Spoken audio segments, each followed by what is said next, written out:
ఓం శాంతి. ఓం శాంతి. ఓం శాంతి. ఈ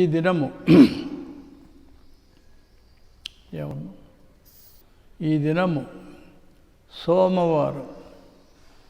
సోమేశ్వరుడు, ఆ ఈశ్వరుడు సోమనాథుని రూపంలో తన పిల్లలందరికీ సాక్షాత్కారం చేయించడమే కాక సంస్కారాలను కూడా నింపి రాబోయే సత్యయుగానికి దేవతలుగా తయారు చేయుటకు ఈ పురుషోత్తమ సంగమయుగములో ఆ పరమశివుడే ఈ భూమిపైన అవతరించి ప్రజాపిత బ్రహ్మకుమారి ఈశ్వరీయ విశ్వవిద్యాలయాలు విశ్వమంతటా ఏర్పాటు చేసి ఆ విద్యాలయాల ద్వారా విశ్వములోని తన పిల్లలైన మానవాత్మలందరినీ ఆ పరమపురుడైన పరంధామ నివాసి పరమాత్ముడు రాబోయే స్వర్గానికి యోగ్యులుగా చేయుటకు ఈ పురుషోత్తమ సంగమయుగములో పరమపురుషుడైన తండ్రి తన పిల్లలందరినీ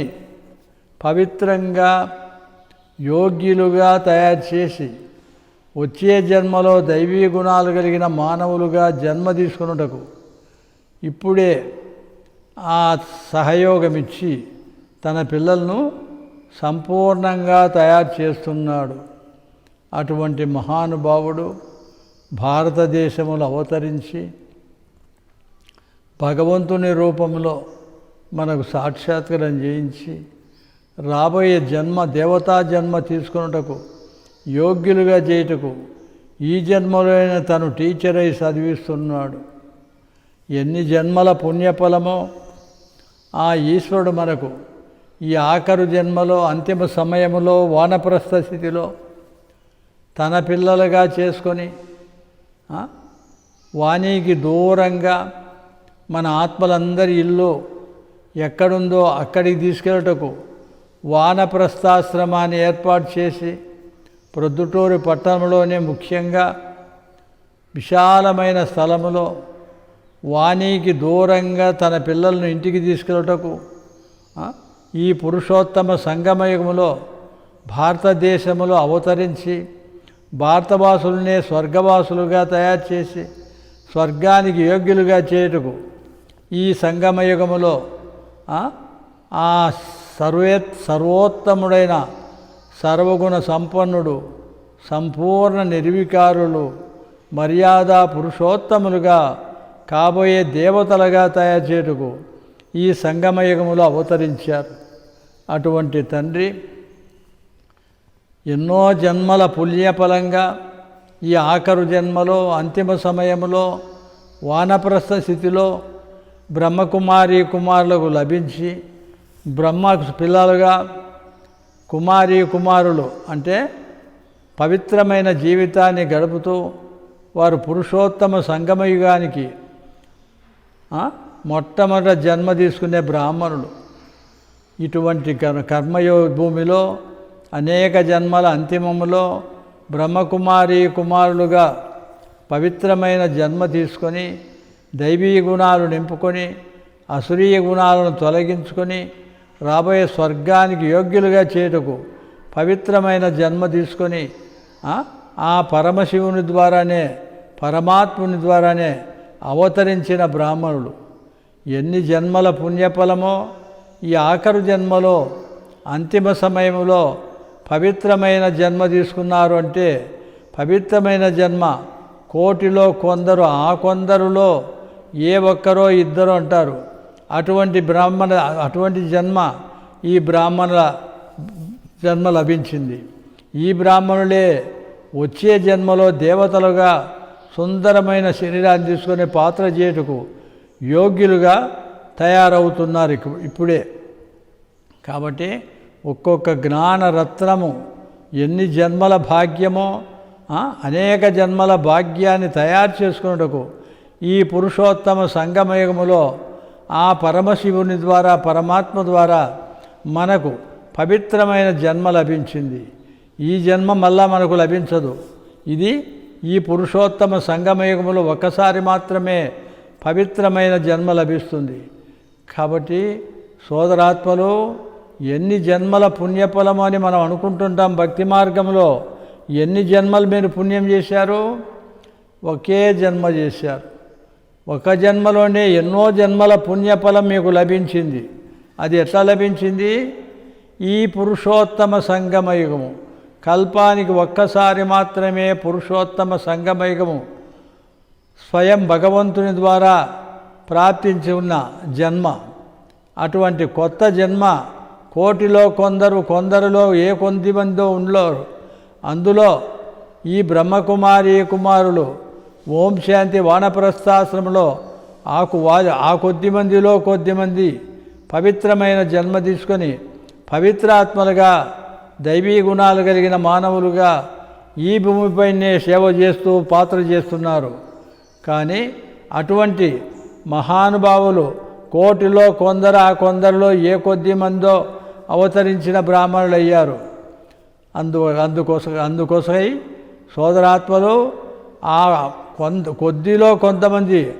కొంతమందిలో కొంతమంది నేనే ఆ బ్రాహ్మణాత్మనని నిశ్చింత చక్రవర్తులుగా ఎవరున్నారో మీరు నిర్ణయించుకోండి. ఆ నిర్ణయం ఇప్పుడే జరగాలి. ఎందుకంటే రాబోయే స్వర్గానికి ఇప్పుడే సెలక్షన్ జరుగుతుంది. ఆ సెలక్షన్లో దేవతా గుణాలు నింపుకొని దేవతలయ్యే వాళ్ళు ముందు సీట్లో ఉంటారు. కాబట్టి మనం ఏ సీట్లో ఉన్నామో, ఎన్ని జన్మల పుణ్యఫలము మనకు సంపాదించుకున్నామో, అనేక జన్మల భాగ్యాన్ని మనం జమ చేసుకొని ఉంటే ఇప్పుడు ఏ నెంబర్లో ఉన్నారో మీకు అర్థమయ్యే ఉంటుంది. కాబట్టి ఎన్ని జన్మల పుణ్యఫలము అంటే ఎప్పుడు సంపాదించుకున్నారు? ఇప్పుడు ఈ కలియుగ అంతిమ సమయంలో, ఈ కలియుగానికి అంతిమ సమయము, రాబోయే స్వర్గానికి ఆది సమయం, ఈ కొద్ది సమయంలో ఇదే పురుషోత్తమ సంగమయుగము. ఈ పురుషోత్తమ సంగమయుగములో పరమపురుషుడైన పరమాత్ముని ద్వారా మనం ప్రాప్తి చేసుకున్న పురుషోత్తమ జన్మ అంటే దేవతలుగా అయ్యే జన్మ. ఈ ఒక్కసారి మాత్రమే మనము పవిత్రమైన దేవతా జన్మ తీసుకొని రాబోయే స్వర్గానికి దేవతలుగా పాత్ర చేయుటకు ఇప్పుడు మనం ఎలా అవుతున్నాం? ఈ చదువుకుంటున్నాం. పురుషోత్తమ సంగమయుగములో బ్రాహ్మణులుగా పవిత్రమైన దేవతలుగా అయ్యేందుకు ఈ చదువుకుంటున్నాం. ఈ జన్మ తప్పితే తర్వాత పురుషోత్తములయ్యే జన్మ లేదు. ఎందుకు? తర్వాత డైరెక్ట్ దేవతలుగా జన్మ తీసుకుంటారు. పురుషోత్తములైన వాళ్ళే కాబోయే అనేక జన్మల దేవతలుగా ఉంటారు. అప్పటికప్పుడు దేవతలు అయితే ఒక జన్మకే లభిస్తుంది. అనేక జన్మల భాగ్యం ఎప్పుడు సంపాదించుకుంటారు? ఈ పురుషోత్తమ సంగమయుగ బ్రాహ్మణులే అనేక జన్మల బ్రాహ్మణులుగా దేవతలుగా వారే వస్తారు. కాబట్టి సోదరాత్మలు, ఎన్నో జన్మల పుణ్యఫలం జమ చేసుకుంటకు ఈ ఒక్కసారి మాత్రమే మీకు ఆ అదృష్టాన్ని లభిస్తుంది. ఈ పురుషోత్తమ సంగమయుగము కల్పములో ఒక్కసారి మాత్రమే వస్తుంది. ఈ పురుషోత్తమ సంగమయుగాన్ని పరమపురుషుడైన ఆ పరంజ్యోతి స్వరూపుడే పరమాత్ముడే స్థాపన చేస్తాడు. అందుకొరకై మనము ఆ పురుషోత్తమ సంగమయుగంలో వచ్చేందుకు ఆ పరమపురుషుడైన పరమాత్ముని ఎంతవరకు సలంపు చేస్తున్నాం?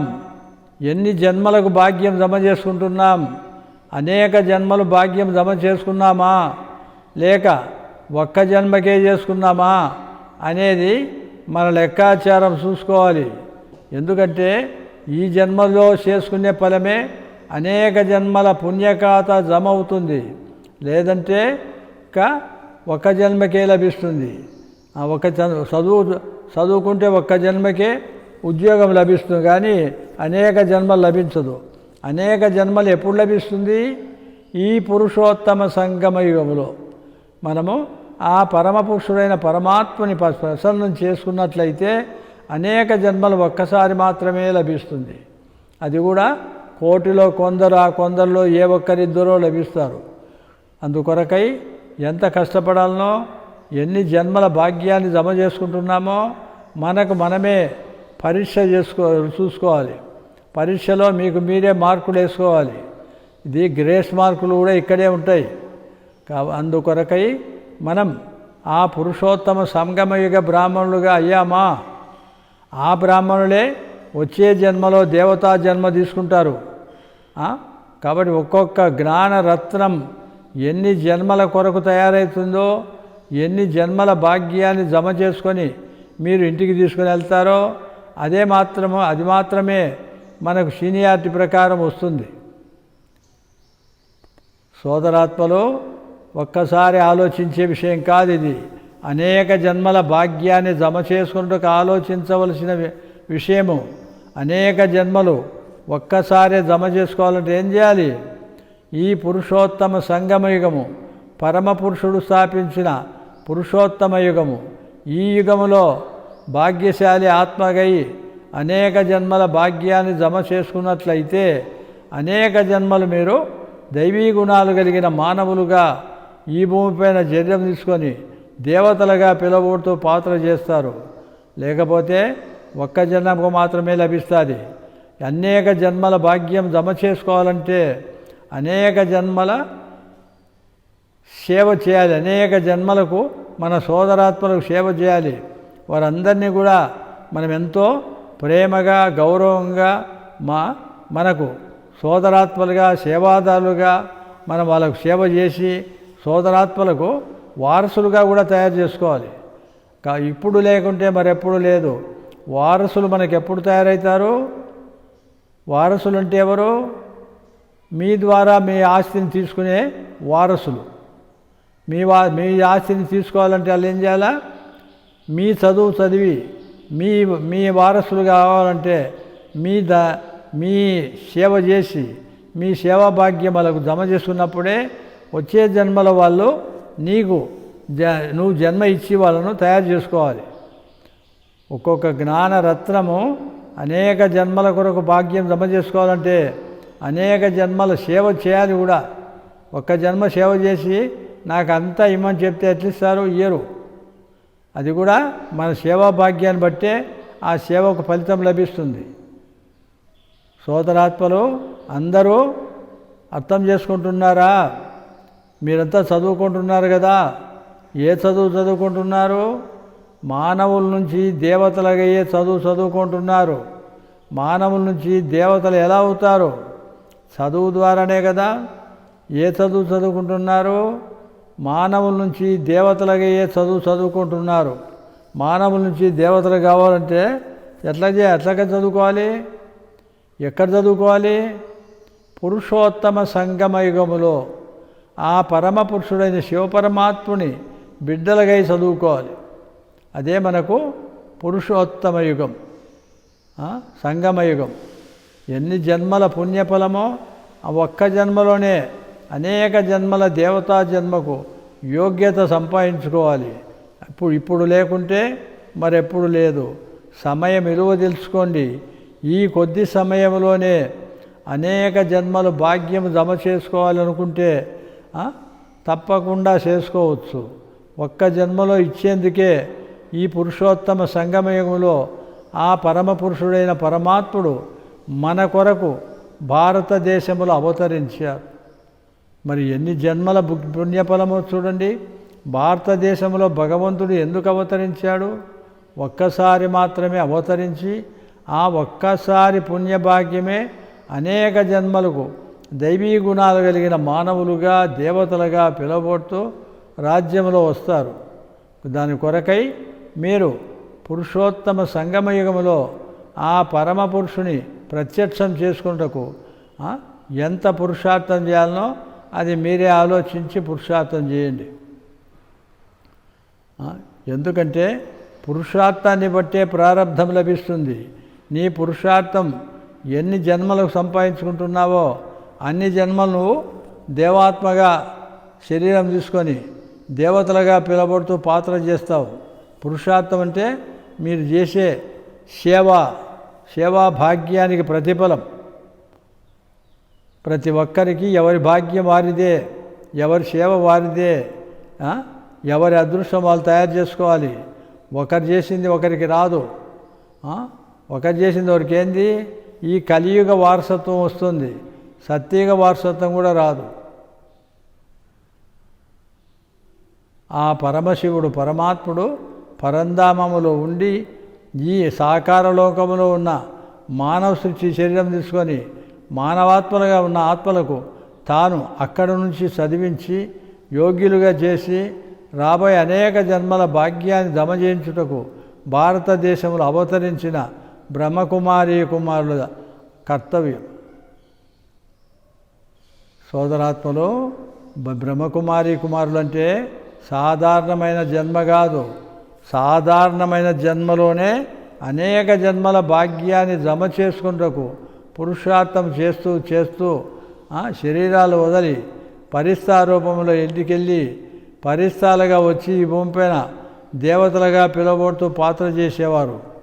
అటువంటి మహానుభావులు కోటిలో కొందరిలో ఏ ఒక్కరిద్దరో ఈ భూమిపైన అవతరించిన దేవతలు. దాని కొరకు మీరు పురుషార్థం చేసి పుణ్యపురుషులుగా తయారవ్వాలి. ఇప్పుడు చేసుకోలేకపోతే తర్వాత చేసుకోలేరు. ఓం శాంతి.